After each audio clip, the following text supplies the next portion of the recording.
కరెక్టే. మనకి product knowledge లేనప్పుడు ఫస్ట్ 1 to 2 ఇయర్స్లోని అరే మా సీనియర్స్ మాకు హెల్ప్ చేయట్లేదే, ఎందుకు ఈ సీనియర్ ఇలాగ ఉన్నారు, ఇంత క్రూయల్గా ఎందుకు ఉన్నారు, హెల్ప్ చేయకుండా ఉన్నారు, ఏం చేయాలి, చాలా స్ట్రగుల్ అవుతున్నాము అన్న ఫీలింగ్ రావడం మనకి చాలా కామన్. ఈవెన్ ఇన్ఫ్యాక్ట్ నేను కూడా ఫస్ట్ 3 ఇయర్స్లోని ఇదే ఇష్యూ ఫేస్ చేశాను. కొత్త ప్రాజెక్ట్లోకి వెళ్తే ఇదే ఇష్యూ ఫేస్ చేస్తూనే ఉంటాం. ఒక విషయం అర్థం చేసుకోవడానికి ట్రై చేద్దాం. మన సీనియర్స్ ఎందుకు ఎస్పెషల్లీ మన స్టార్టింగ్ స్టేజెస్లో ఎందుకు హెల్ప్ చేయట్లేదు? వాళ్ళకి తెలుసు కదా మనం ఫ్రెషరు, మనం కొత్తగా వచ్చాం, మనకి తెలియదు ఏమైనా, మనకు వాళ్ళు చెప్తే కానీ మనకి చేయలేమో అని వాళ్ళకి తెలుసు కదా, ఎందుకు అలాగున్నారు అని నేను అబ్జర్వ్ చేసింది ఏంటి అంటే, చాలామంది సీనియర్స్ ఎవరైతే ఉంటారో ఒక 80% వరకు, మిగతా 20% పక్కన పెట్టేస్తే 80% వరకు అరే నేను కానీ తనకి డైరెక్ట్గా చెప్పేస్తే ఎలా చెయ్యాలి అని చెప్పేస్తే తనంతట తను సెర్చ్ చేయడు, అనాలిసిస్ చేయడం మర్చిపోతాడు, అనాలిసిస్ చేయడం అసలు రాదు.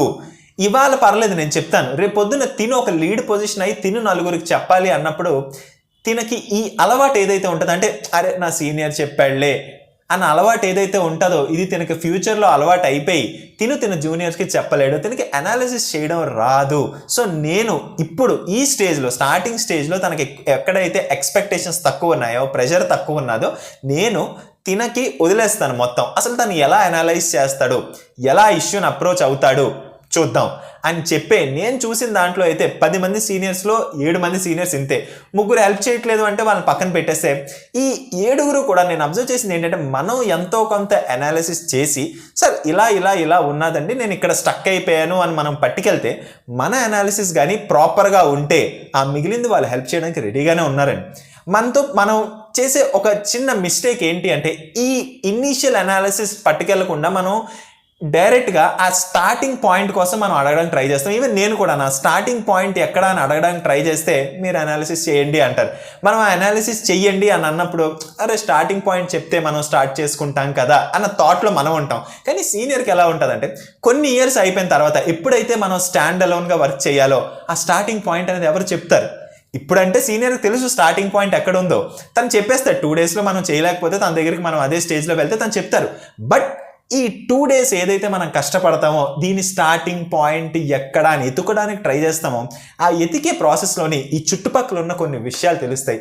నేను అబ్జర్వ్ చేసింది అయితే మాత్రం హాఫ్ ఆఫ్ ద సీనియర్స్ ఎందుకు హెల్ప్ చేయడానికి రెడీగా లేరు అంటే, మనం ఆ ఇనీషియల్ అనాలిసిస్ చెయ్యాలి.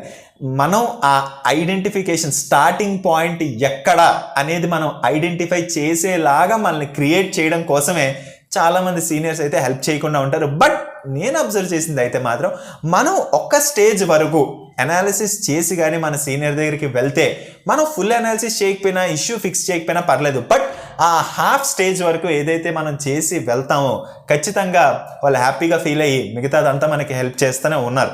అండ్ ఇప్పుడు అసలు ఇష్యూ అనేది మన దగ్గరికి వస్తే ఎలా డీబగ్ చేయాలి, ఎలా దాని స్టార్టింగ్ పాయింట్ని ఐడెంటిఫై చేయాలి, నేను దాన్ని ఎలా పట్టుకోగలగాలి? ఇప్పుడు ఏదైనా ఫర్ ఎగ్జాంపుల్ ఏదైనా ఇష్యూ మన దగ్గరికి వస్తే ఖచ్చితంగా లాగ్ అనేది మనకి ఇస్తారు కదా. ఫర్ ఎగ్జాంపుల్ ఏదో ఎర్రర్ వస్తుంది, బిహేవియరల్ చేంజ్ ఉంటే అదొక రకం. ఎందుకు అంటే ఎర్రర్ లేని సినారియోలోని మనం అది కొంచెం డిఫరెంట్ అనమాట. ఎగ్జిస్టింగ్ ఫ్లోలోకి వెళ్ళడం. ఎర్రర్ వస్తుంది అంటే అసలు ఆ ఎర్రర్ ఎక్కడి నుంచి వస్తుంది? ఇప్పుడు మన దగ్గర ఒక ప్రాజెక్ట్ ఉన్నది, ఆ ప్రాజెక్ట్లోని అసలు ఈ ఎర్రర్ ఏ ప్లేసెస్లోని వస్తుంది, మనం ఏ ఫ్లోలోకి వెళ్ళాలి, ప్రాజెక్ట్ సెర్చ్ చేయడం లేదు. ఒకవేళ మన సీనియర్ అంటారు దీన్ని ఇలా చెయ్యాలి అని చెప్పేసి, ఇలా చెయ్యాలి అని చెప్పినప్పుడు హాఫ్ ఆఫ్ ద కేసెస్లోని అలా ఆల్రెడీ ఎక్కడో ఉంటుంది ఖచ్చితంగా. మనం ఓపిక్గా మన ప్రాజెక్ట్లోని సెర్చ్ చేయాలి. మోస్ట్ ఇంపార్టెంట్ థింగ్, మనం వర్క్ చేసే half of the things, half of the approaches already ఆ ప్రాజెక్ట్లోని ఉంటాయి. అది మనం ఐడెంటిఫై చేయడానికి ట్రై చేయాలి. ఆల్రెడీ ఇంప్లిమెంట్ చేసిందే మళ్ళీ ఇంప్లిమెంట్ చేయాలనుకుంటారు ఇంకో దగ్గర. ఎందుకంటే ప్రతి ప్రాజెక్ట్కి కొన్ని సర్టెన్ స్టాండర్డ్స్ ఫాలో అవుతూ ఉంటారనమాట. ఆ స్టాండర్డ్ అక్కడ సెట్ అయ్యి ఉంది కాబట్టి ఆ సీనియర్ మన అది చెయ్యండి అని చెప్తారు.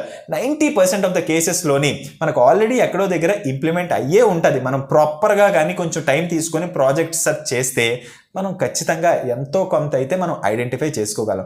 Most important thing initial analysis and starting point. ఎలాగోలాగా మనం ఏదో ఒకటి, ఫర్ ఎగ్జాంపుల్ ఏదో ఒక పేజ్ ఉన్నది, ఏదో ఒక టెక్స్ట్ ఫీల్డ్ ఉన్నది, మనకి ఏమీ తెలియట్లేదు అనుకుంటే అట్లీస్ట్ ఆ పేజ్లో కనిపించే టెక్స్ట్ ఫీల్డ్తో అన్నా మనం ప్రాజెక్ట్లో సెర్చ్ చేయగలిగితే, at the end of the day ప్రతిదీ ఆ ప్రాజెక్ట్లోనే ఉన్నదే మనకి స్క్రీన్ మీద కనిపిస్తూ ఉంటుంది. ప్రాజెక్ట్లో లేనిదైతే కనిపించదు. ఏదో ఒక ఫీల్డ్, ఏదో ఒకటి కనిపించేది ఏదో ఒకటి తీసుకొని మనం ప్రాజెక్ట్లో కానీ సెర్చ్ చేస్తే ఎక్కడో దగ్గర దాని రిఫరెన్స్ అయితే దొరుకుతుంది. నేను అబ్జర్వ్ చేసింది అయితే మాత్రం పర్సనల్లీ ఒక సీనియర్ మన నుంచి ఎక్స్పెక్ట్ చేసేది ఓన్లీ ఇనిషియల్ అనాలిసిస్. అప్రోచ్ ఎలాగున్నది, మనం మన సీనియర్ హెల్ప్ చేయట్లేదు అన్న థాట్ ప్రాసెస్లో ఉన్నంత వరకు మన ఫోకస్ అంతా మన సీనియర్ మనకి హెల్ప్ చేయట్లేదు, నేను హెల్ప్ చేసేలా ఎలా చేసుకోవాలి, నేను ఇబ్బంది పడుతున్నాను అన్న ఫీలింగ్లోనే ఉంటాం. కాకపోతే ఆయన మనకి నేర్పించడానికి ట్రై చేస్తున్నాడు, ఆయన మనల్ని ఫ్యూచర్ రెడీ చేయడానికి ట్రై చేస్తున్నాడు అని ఎప్పుడైతే మనం ఆలోచిస్తామో ఖచ్చితంగా మన థాట్ ప్రాసెస్, మనం తనని చూసే విధానం, మన అప్రోచ్ అయితే మారుతుంది. ఎప్పుడైతే మనం ట్రై చేయాలి, ఆ ఇనిషియల్ అనాలిసిస్ ట్రై చేసి దాన్ని పట్టుకొని వెళ్ళి మన సీనియర్ కానీ అప్పటికీ కూడా మనకి హెల్ప్ చేయకపోతే అప్పుడు తను హెల్ప్ చేయనట్టు. బట్ మనం ఆ ఇనీషియల్ అనాలిసిస్ ఐడెంటిఫై చేసి ఇదిగోండి ఇది ఇది ఇది జరుగుతుంది, నేను ఇక్కడ వచ్చి ఆగిపోయాను అన్నప్పుడు హాఫ్ ఆఫ్ ద పీపుల్ ఖచ్చితంగా అయితే మన సీనియర్స్ మనకైతే హెల్ప్ చేస్తారు. ఎందుకు అంటే తను సీనియర్ ఎవరైతే ఉన్నారో తను కూడా ఫ్రెషర్ నుంచే స్టార్ట్ చేసుకుని వచ్చిన వాళ్ళే, సడన్గా సీనియర్ అయితే అయిపోలేదు కదా. సో తనకు తెలిసి ఎలా ఉంటుందో. కాకపోతే తన భయం ఏంటి అంటే మనం సీనియర్ స్టేజ్కి వెళ్ళినప్పుడు మనం అనాలిసిస్ చేసుకోలేకపోతే మనకు ఖచ్చితంగా ఒక ఫీలింగ్ అయితే వస్తుంది. ఫర్ ఎగ్జాంపుల్ మనం 5-6 ఇయర్స్ దగ్గరకో 7 ఇయర్స్ దగ్గరకు వెళ్ళిపోయినప్పుడు మనలో ఒక లీడ్ పొజిషన్లో కానీ ఇండివిజువల్ ప్రాజెక్ట్ ఇచ్చినప్పుడు కానీ మనం అనలైజ్ చేయలేకపోతే మనకే అనిపిస్తుంది, అరే నేను స్టార్టింగ్ స్టేజెస్లోని ఎలాగ అప్రోచ్ అవ్వాలి, మా సీనియర్స్ మాకు నేర్పించుంటే బాగున్ను అన్న థాట్, అన్న ప్రాబ్లం మనకి రాకూడదని చెప్పే కొంతమంది.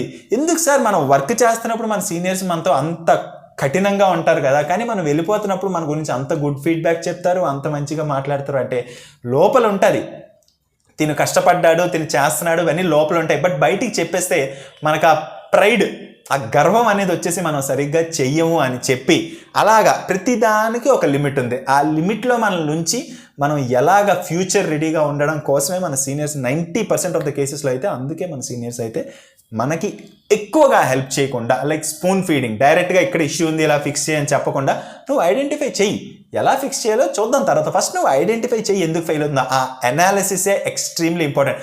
కోడింగ్ చేయడం కన్నా 90% ఆఫ్ ద టైం ఎగ్జిస్టింగ్ బిహేవియర్ని అర్థం చేసుకొని ఆ అనాలిసిస్ చేయగలగడం వస్తే మనం ఎలాగన్నా సర్వైవ్ అయిపోతాం.